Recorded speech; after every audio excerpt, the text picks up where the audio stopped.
left off with defense approved. Defense ready with our next witness. Yes, Your Honor. At this time, Demetrius Haley would call Don Cameron to the stand.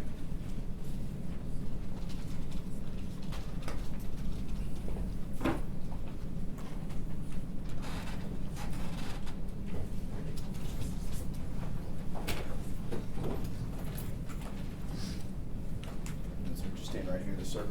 Raise your right hand and be sworn by the judge. Sir, do you solemnly swear or affirm that the testimony you give today will be the truth and nothing but the truth, so help you God? Yes, I did. All right, please have a seat, sir.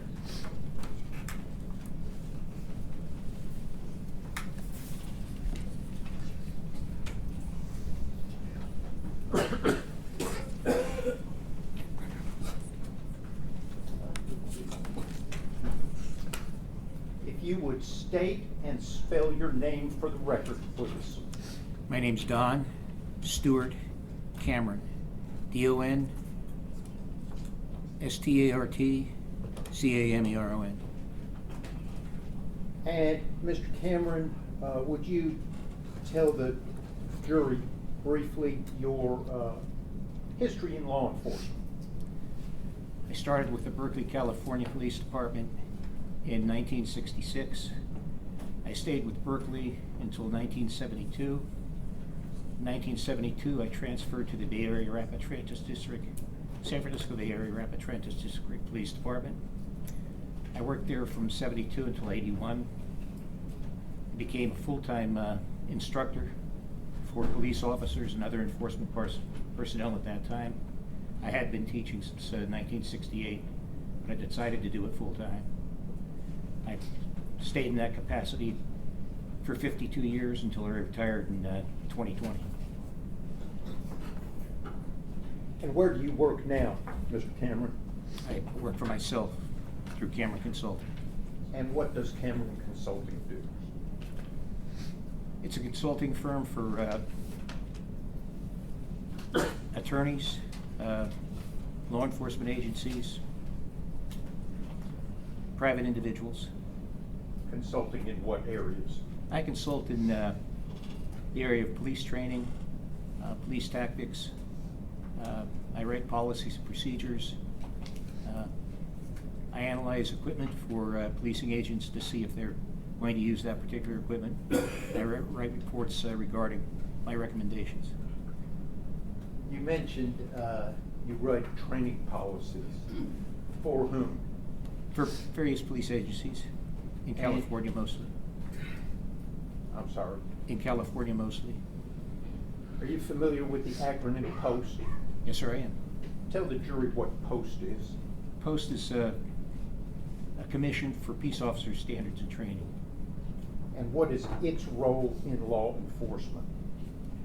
POST basically sets standards, it regulates policing agencies, it makes training recommendations, it supplies instructors, supplies materials regarding police practices. And to whom does it provide this? To policing agencies. Have you had a role with POST? Yes, sir, I have. And if you would describe that role? I'm considered a subject matter expert for POST in the areas of training, weaponless defense, use of impact weapons, handling persons with disability, crowd control. So POST will bring together a group of subject matter experts and will either create new policies, will review current policies and make sure that they're up to date, or will check off a policy and say, yes, everything is correct in this policy. And then it goes to the Attorney General's office to have the Attorney General approve basically what we've written or what we've said was all right. And is POST a national organization? It's a national organization in that all policing agencies have some type of a POST regulatory commission. They're not all called POST, but most that I'm familiar with are called POST, or commissions on peace officer standards and training. Are you familiar with Tennessee's POST Commission? Yes, sir, I am. And how did you become familiar with that?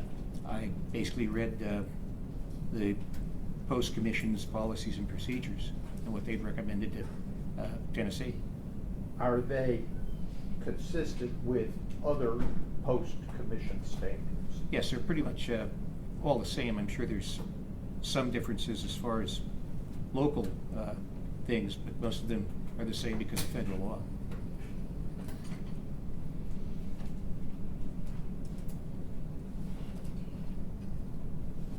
You mentioned you've been involved in training. Yes, sir. If you would tell the jury your involvement with training law enforcement. I train officers in basically use of force, arrest control techniques, how to search people, how to handcuff people, how to disarm people, how to generally control people, how to take people to the ground, how to control them when they're on the ground, how to use their firearms, how to use their impact weapons, anything basically that's physical that a law enforcement officer would do. And for whom do you do that training? Do it for agencies throughout California,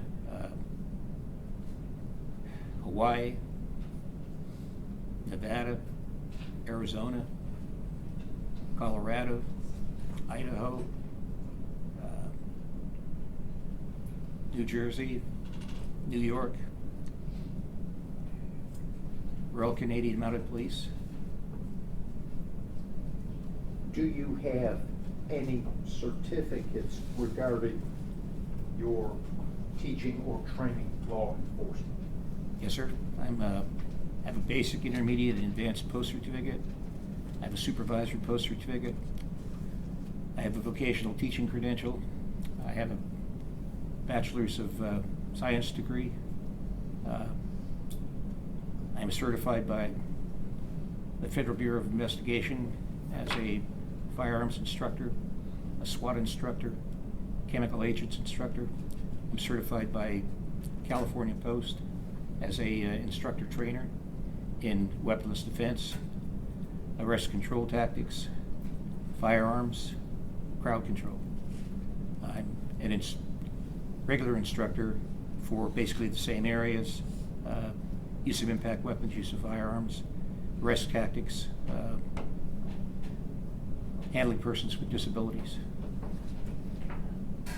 Have you previously testified in court?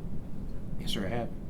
And have you previously been qualified as an expert to give opinion testimony regarding police standards, police training, and the proper use of force? Yes, sir, I have. Have you ever been denied by a judge the ability to testify as an expert in those areas? No, sir, not in those areas. Have you ever been denied by a court when you asked, when counsel asked that you be allowed to give an opinion in a specific area? Yes, in Michigan, I was asked to give opinions about a specific agency policy, and the judge said that the policy spoke for itself, so I didn't need to testify to that. Have you ever been denied at any other time in the area of police training, police standards, and the proper use of force? No, sir, I have not. I'm going to approach. Thank you.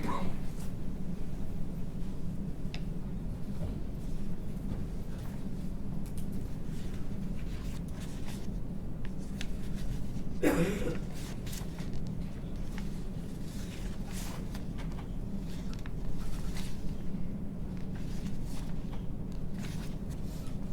you recognize that document, Mr. Yes, Henry? yes, sir, I do. And what is it? It's my resume. Have you been qualified to testify as an expert in federal courts? Yes, sir, I have. Have you been qualified to testify as an expert in these areas in state courts? Yes, sir, I have. You would list the states that you have been qualified to testify as an expert in. Yes, I have. What states? Oh, California, Arizona, Nevada,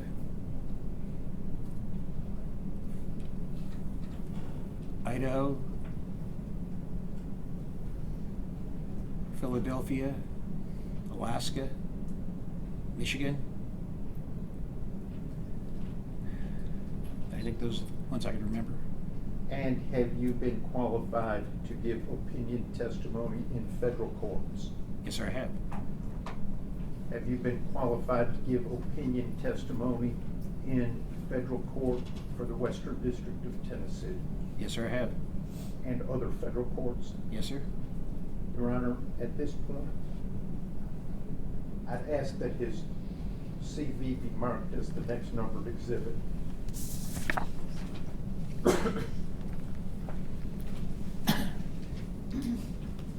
Any objection? We have no objection. We also have any objection with regard to Mr. Stingle's tendering him as an expert. So we'll show the 5-page resume that's marked as exhibit 40.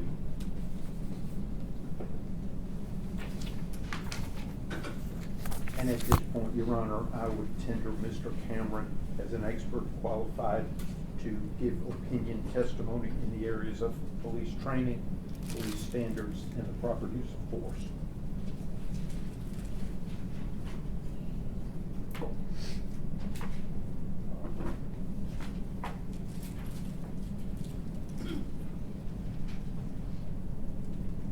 So tendered. Mr. Cameron, are you familiar with the Memphis Police Department policies and procedures? Yes, sir, I am. How? I reviewed their policies and procedures. They're in accordance with their post-commission, which, like I mentioned, is pretty much parallel to all the other post-commissions or regulatory commissions for policing agencies throughout the United States.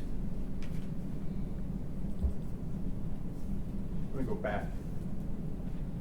What have I, as Demetrius Haley's lawyer, asked you to do with respect to this case?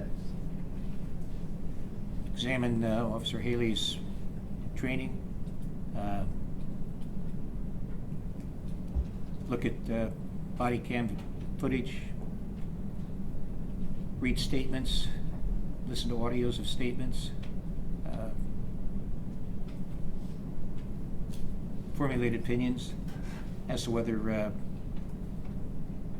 his actions were in accordance with the policies and procedures of the Memphis Police Department, if they were in accordance with the training he received, and if they met reasonable standard of care for a police officer. And have you formed those opinions? Yes, sir, I have. Are you familiar with Demetrius Haley's training to become a Memphis police officer? Yes, I am. How? I went through his entire training file. I read most of the outlines of the training programs he went to. I watched a training video of pepper spray training that he went through.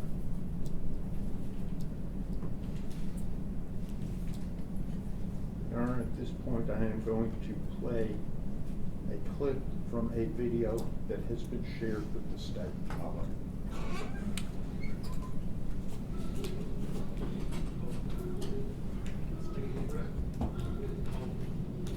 Close your eyes. I close your eyes. Close your eyes. Go in. Go in. Actually. What's your name? Police crew Demetrius Haley. How old are you? 27, sir. Kids? One girl, one little girl. Little girl, where you from? Detroit, Michigan, sir. Detroit girl, you went on there.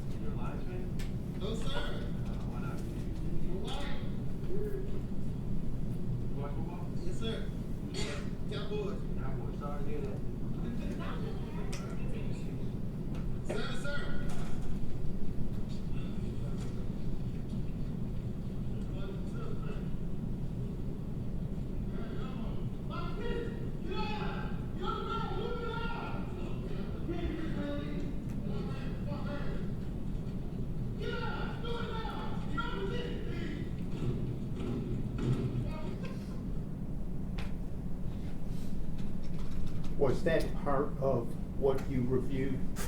Yes, sir, it is. And was that part of Mr. Haley's training at the Memphis Police Department Academy? Yes, sir, it was. What is the purpose of that training exercise? It's to expose the officers to pepper spray and the effects of pepper sprays, and how it can affect them, debilitate them, and prevent them from performing normal police tasks. In this particular case, he was able to cover one eye, and shut the other eye, so the pepper spray didn't go directly into his eyes. It more or less dropped down. After he was sprayed, he was given specific directions of things to do, whereas in a real environment, there'd be nobody telling you what to do, and you'd have both eyes affected as opposed to just one eye. And basically, that's the training that police officers go through. The type of training that they do, it's usually just the one eye. It's never the two eyes that I know of. Standard post-approved training. Yes, sir. In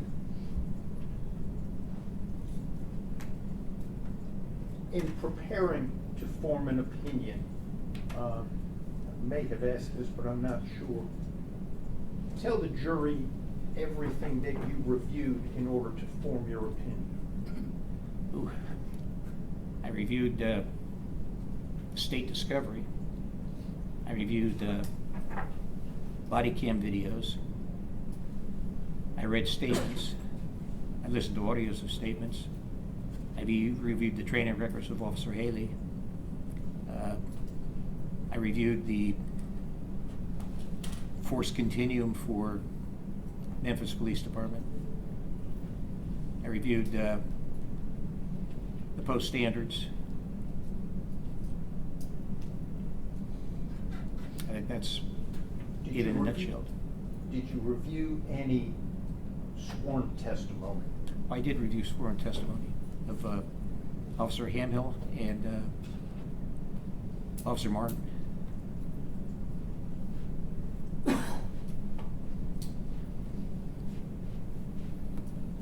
going to pass to the witness what's been marked as Exhibit 15, which is the Memphis Police Department use of force continuum.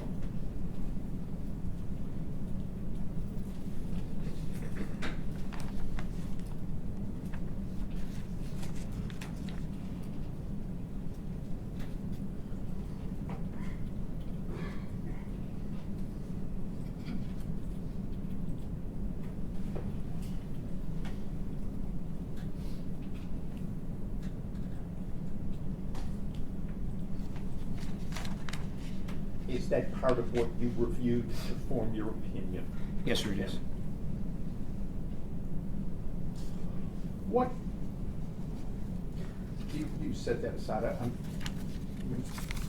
that's in case you need to refer to it as I ask questions. What type of traffic stop was this, Mr. Cameron? It was a high-risk stop. Why was it high risk? Mr. Nichols failed to yield to the officer's lights. He was traveling at a high rate of speed. He changed lanes without signaling. He ran through a red light, and basically he didn't stop, and then all of a sudden he stopped. And that's unusual when you're in a pursuit of someone, and that's a red flag. Why did all of a sudden the person decide to stop, as opposed to continue to run?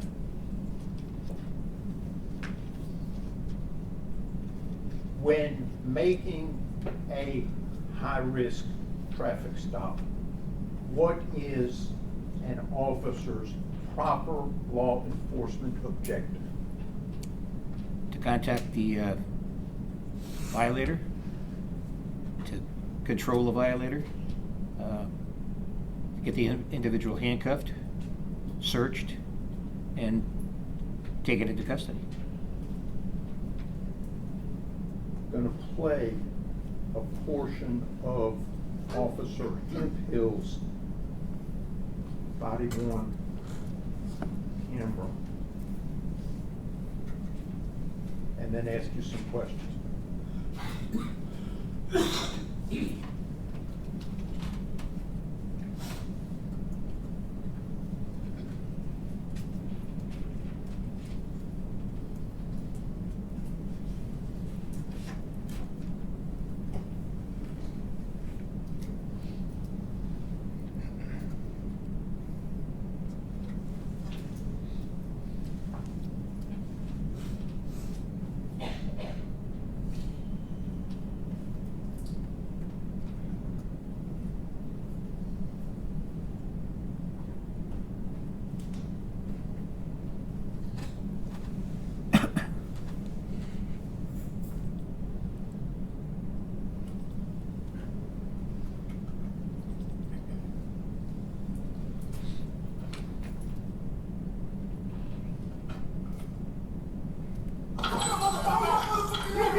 Where it rains and Ross. Taser was deployed. Suspect is running down Ross.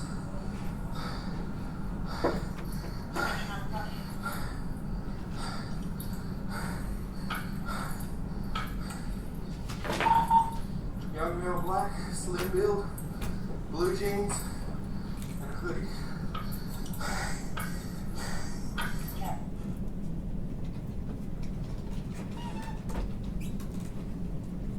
Mr. Cameron, would you describe Haley's conduct? The video is stopped at 20:26:47.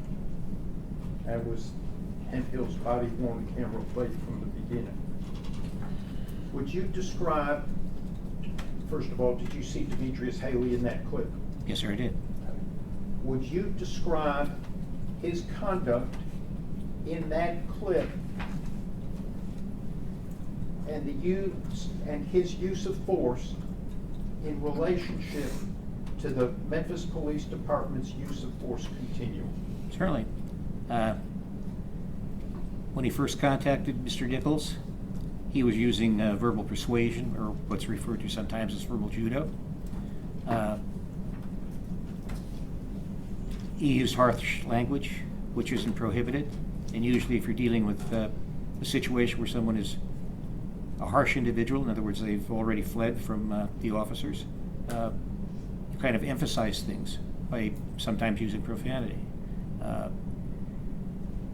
He went hands-on, which would be classified basically as soft-hand techniques, pulled him out of the vehicle, placed him in the A-frame of the vehicle, which is trained to do by the Memphis Police Department to control the individual and prevent them from, or attempt to prevent them from running.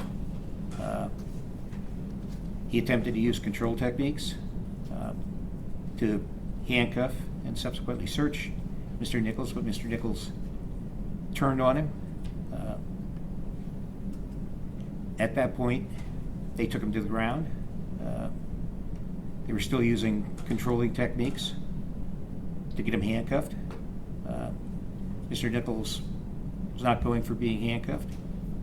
Sometime in the process, Officer Haley used his pepper spray, and it appeared to have no effect on Mr. Nichols, but it got into Officer Haley's eyes, and I believe some of the other officers' eyes.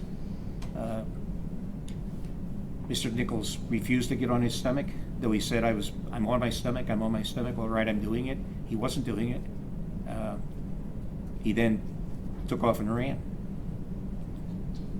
You said you went hands-on and used soft hands to get him out of the car. Yes, sir. Why was that? Was that, in your opinion, proper at Yes, that time? yes, there was. Why? Well, number one, he failed to yield originally. The car hadn't been searched. Mr. Nichols hadn't been searched. You want to isolate him from his own vehicle, get him out of the vehicle, and get him controlled as quickly as you can.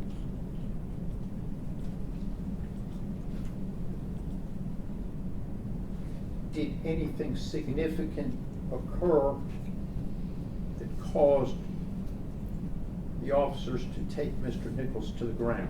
Yes, sir, it did. What was that? Officer Martin said, paraphrase something to the effect of, he's got a hold of my gun or he's got my gun. And at that point, all bets are off. I mean, you take him to the ground as quickly as you can, and you try and control him as quickly as you can.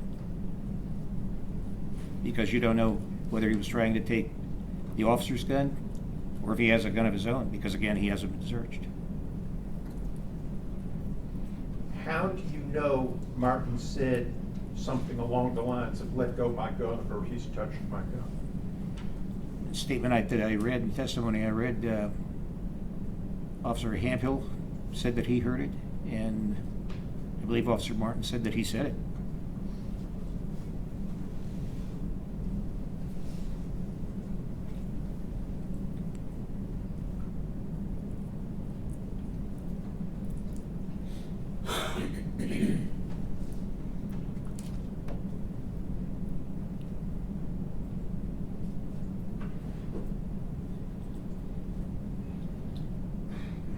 Haley used verbal judo at that stop? Yes, sir. What is verbal judo? That's a method of attempting to solicit someone's cooperation verbally. So if you're not doing what I ask you to do, and for example, if I say, will you step over to the curb? And the person refuses to do that, I'll say, well, sir, is there anything I can say or do to have you step over to the curb? So I'm trying to basically negotiate with you. But if that works, that's fine. But if it doesn't work, then you have to escalate. And again, sometimes when you escalate to have someone do something, under certain circumstances, you'll use harsh language. Profanity, Profane. vulgarity. Yes, sir. Verbal judo, soft hands. Yes, sir. Why was that appropriate? Well, again, Mr. Nichols wasn't getting out of the car. When Officer Haley reached in to escort him from the car, he pulled away from him. Then at that point, you go hands-on. Get them out of the car, get them into a position where you can immediately search them and handcuff them, or handcuff them and search them, depending on which order you're going. And that's all trained techniques and all appropriate. And then the pepper spray, the OC spray. Yes, sir. Why was that appropriate? Well, actually, on the force continuum, pepper spray goes before hard hand techniques and sometimes soft hand techniques. So it was, according to their training, it was also appropriate in the situation to try and get him controlled, because the object is to get them controlled, to get them handcuffed. Obviously, the pepper spray didn't work on Mr. Nichols in this case, but it did work on the other officers.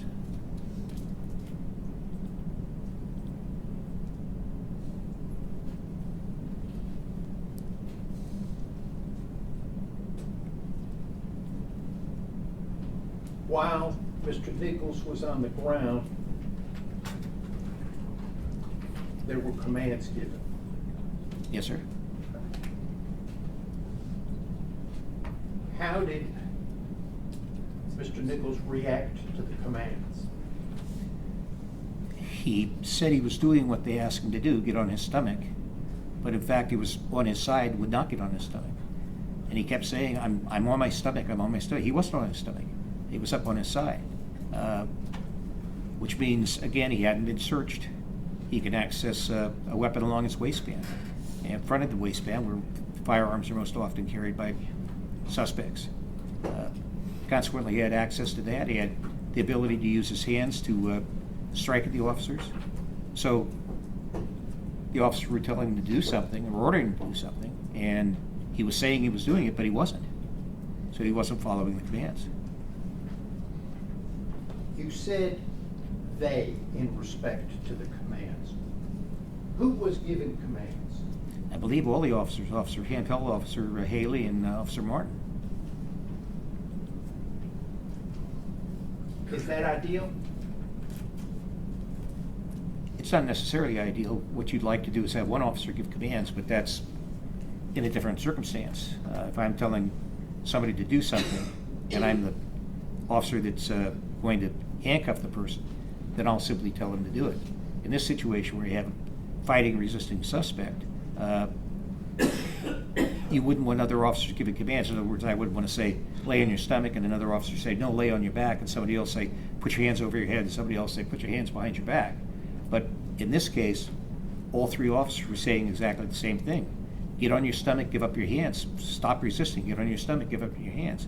So if different officers were giving different commands, it could confuse the suspect, and that could be why he wasn't doing it. But in this case, all the officers were giving almost exactly the same command.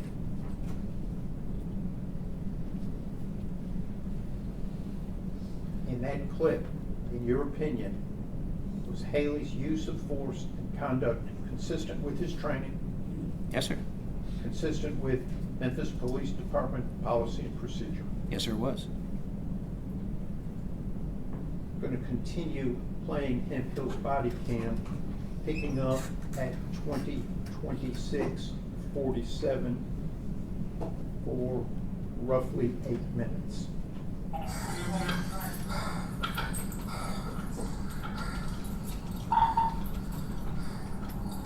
Step down on Ross. When we last saw him.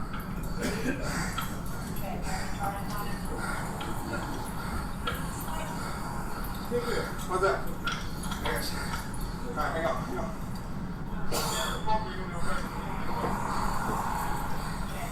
Ready? Alright, just straight. One of the props hit the bastard.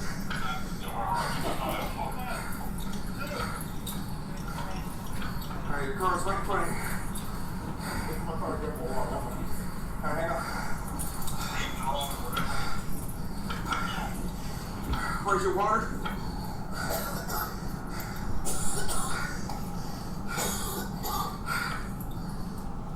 Can't see shit.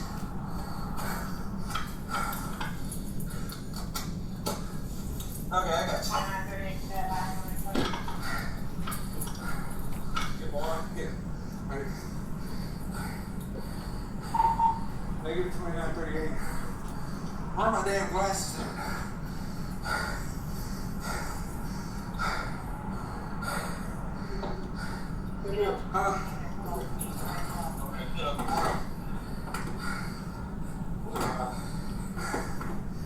Left eye?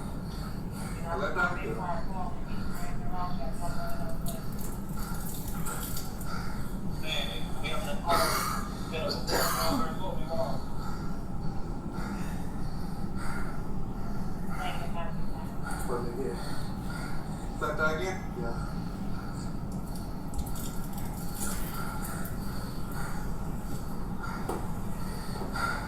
I can't see jack shit. My glasses when he was fighting me.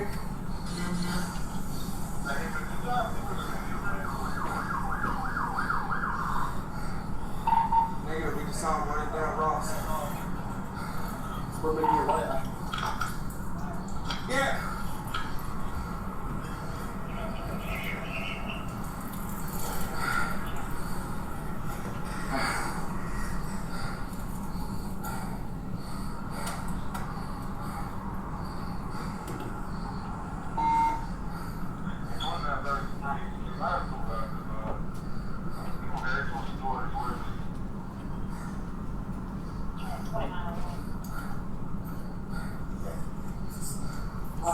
What's up?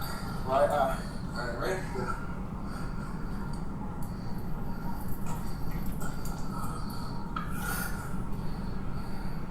What? Right eye?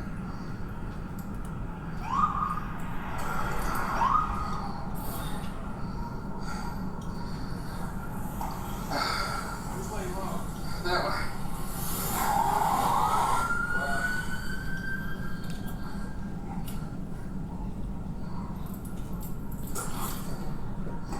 Okay, I gotta find my glasses and get this damn taser downloaded.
Like a camouflage jacket, like orange, green, and red.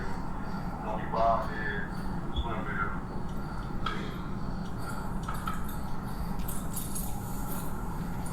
He couldn't that far. 2938, did you also read that I deployed my taser?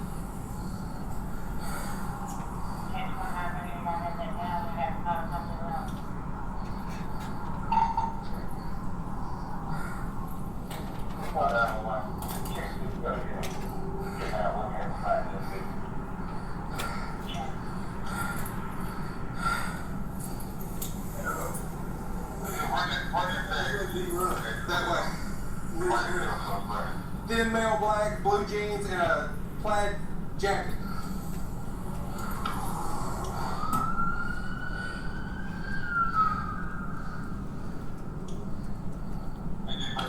I gave you the tag on it.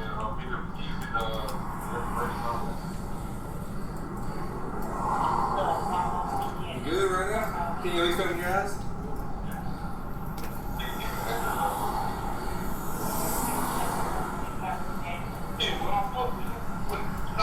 You found it.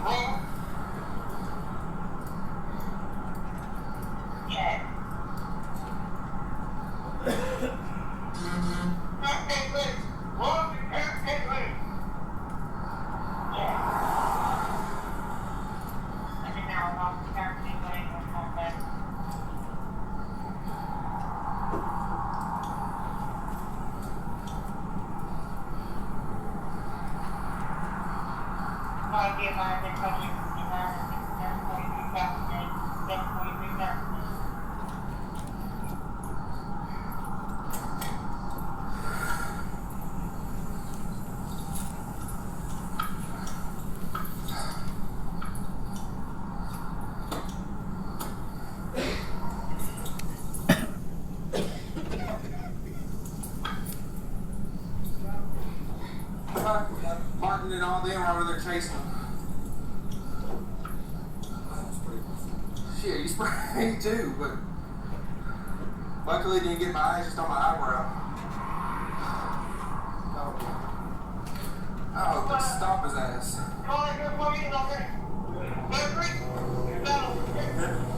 hope they stop his ass. Spin his car for other cars because him and Martin were chasing him.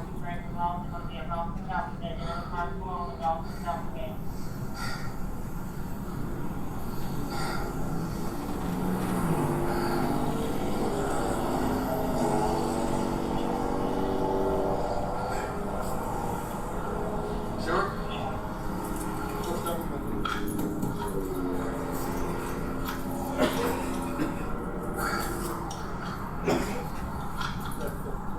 Stay right in the car. Alright, I got you.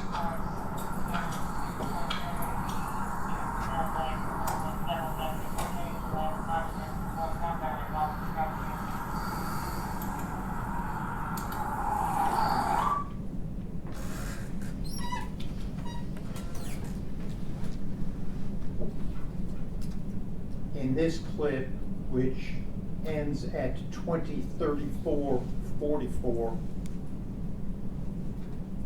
what significant, to your opinion, about Haley's actions has occurred? He's still debilitated by the pepper spray. And obviously he's trying to flush his eyes out with the water. He's trying to hold his eye open so the air can get in there. And it's basically debilitated him. He took his vest off because it's easier, it doesn't inhibit you much from moving, so it's easier for him to be able to tip his head back and to use his hands and hold his eye open and have the other officer flush it out.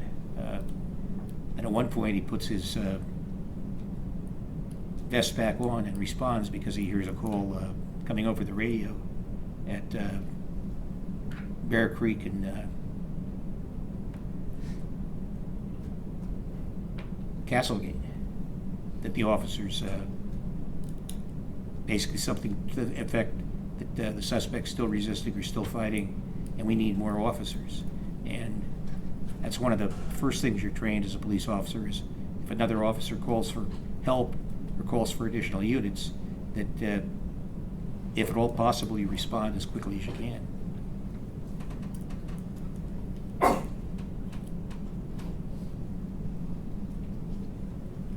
Is that reaction good policing? Responding, yes, sir. Trained? Yes, sir.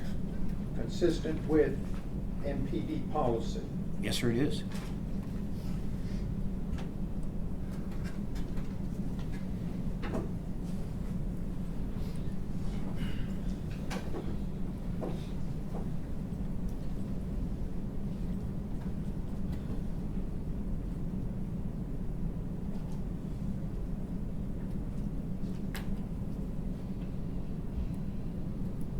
What, based on your review, what knowledge did Haley have when he arrived at Castlegate and Bear Creek?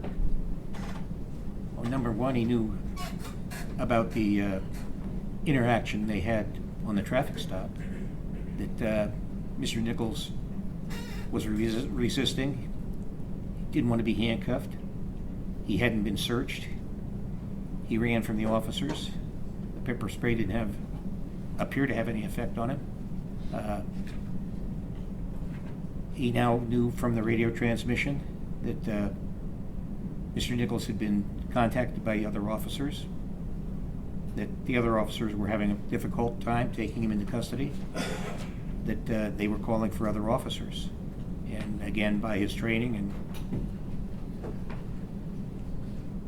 the Memphis policies, he needed to respond to that location. You mentioned earlier when Martin said, "Let go my gun," you said all bets are off. Right. Tell the jury what you meant by all bets are off. In other words, when somebody goes for an officer's gun, it becomes a deadly force situation. It's a deadly force situation, obviously, for the officers. It's a deadly force situation where the officers may have to use deadly force if the suspect gets the officer's gun and or if the suspect has his own gun. So it changes all bets. It's not routine. It's not going by the use of force continuum to the soft hands, to the hard hands, to the pepper spray. It immediately jumps to a deadly force situation.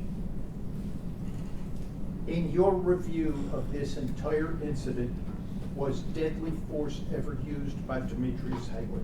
No, sir, it was not.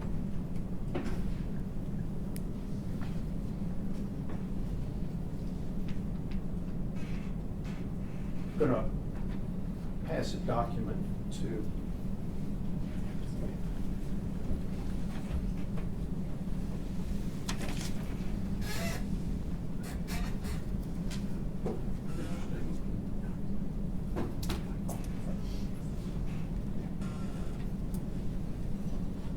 Do you recognize that, Mr. Cameron? Yes, sir, I do. And what is that? It's Mr. Nichols' left arm with one handcuff on it, and an officer attempting to get that hand under control, particularly because the handcuff is on the wrist, and the handcuff on the wrist basically becomes a weapon. If the individual is able to break free from the officer's grip, he can swing that very effectively and severely injure an officer. Is that a picture you recognize as one of the scenes of the body-worn cameras you reviewed? Yes, sir, it is. Ask that that be marked to the next number exhibit. State. No objection.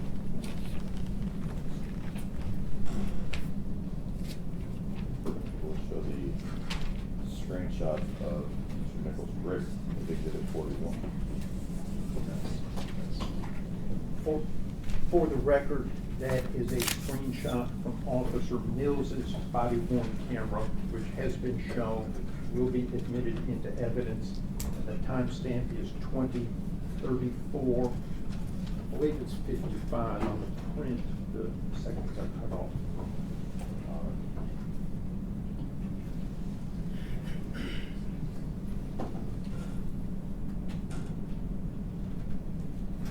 Based upon your review, Mr. Cameron, in relationship to Haley's arrival at Castlegate and Bear Creek, when was that handcuff put on the left wrist? I believe it was put on the left wrist about a minute before Officer Haley arrived, if I'm not mistaken. Whether it was a minute or not, before, during, or after Haley's arrival? Before his arrival.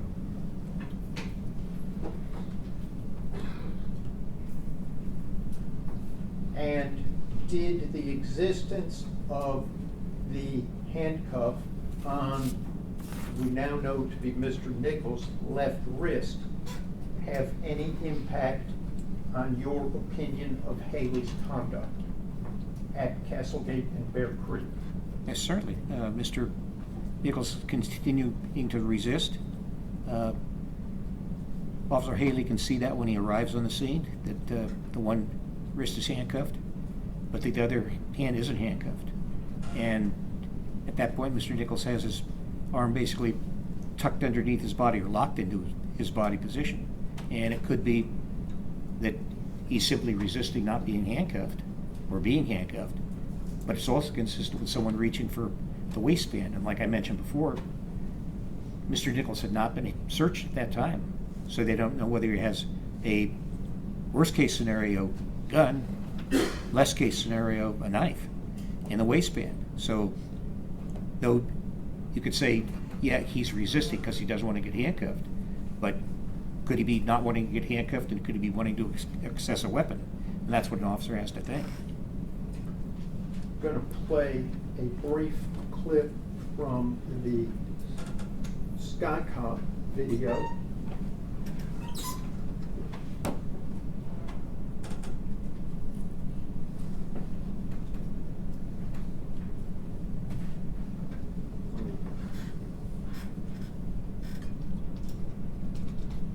Start over. This is a clip from the Skycop video at Castlegate and Bear Creek. I think it's officially titled 6727 Castlegate. This clip begins at 20:36:02.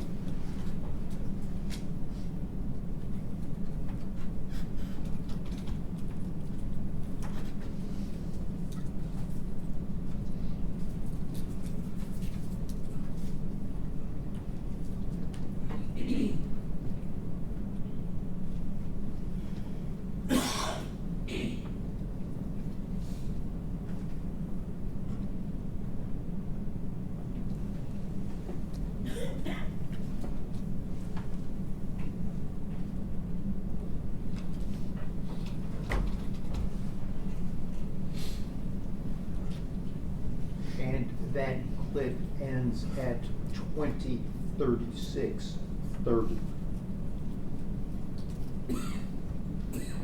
Mr. Cameron, was that clip a portion of the Skycop video that you reviewed in connection with your work in this case? Yes, sir, it is. And in that clip, did you see Mr. Haley arrive? Yes, sir, I did. Would you describe his conduct in that clip to the jury? Well, he arrives at the scene. You can see that Mr. Nichols is not controlled. There's a handcuff on one wrist. Like I mentioned before, the arm is tucked under the body. Officer Haley comes up, makes a quick assessment of what's occurring. He takes the time to look to see where he's going to apply the kick. And he applies the kick to the upper arm muscle area, which they're trained to do because basically it causes the arm to relax or come up behind the back, or where the officers want the arm to be, which is in a handcuffing position. So he takes the time basically to aim and to kick the area that he wants to kick. And that's in association with the training received at Memphis Police Department, to use a hard hand technique and use it to an area that will have the individual relax that area or react to the kick and be able to be handcuffed. Trained technique, Yes, sir. hard hands technique according to the Memphis Police Department policy and procedure, Yes, sir. authorized. Yes, sir. On that clip, how many kicks did we see? From Officer Haley, just one. How many kicks in total? On Two. that? Okay. And which one was Haley's? Haley's was the first.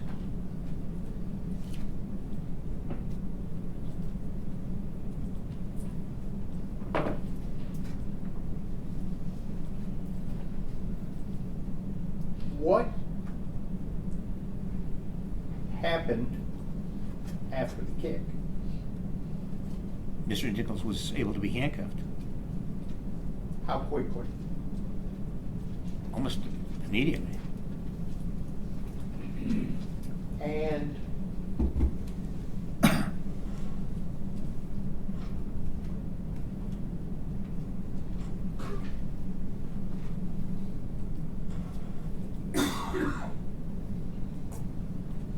I'm going to play this clip one more time and stop it at Mr. Haley's kick so that we can get the timestamp into the record. Tell me if I've stopped it at the correct time.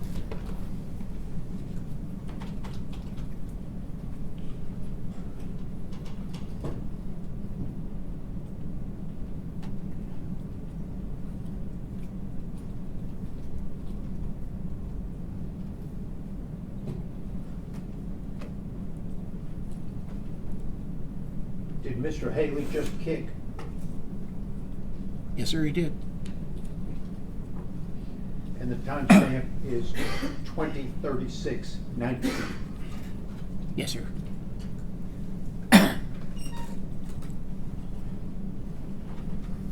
Going to play one more brief clip.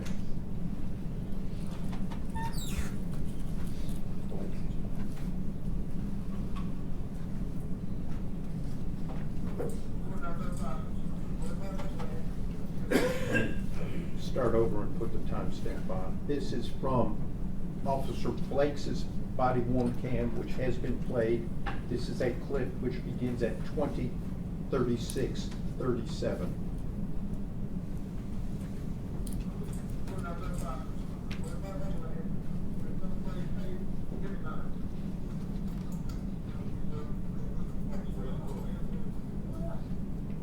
And it ends at 20:36:47.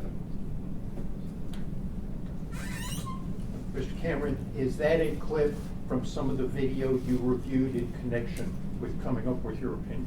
Yes, sir, it is. And what is significant in that clip? Officer Haley's following his training and his policy and procedures from the Memphis Police Department, and that he's calling for medical aid or an ambulance, giving the brief information that he had, that the individual had been pepper sprayed, the individual had been tasered. I might have a moment with my client, Your Honor. Yes, sir.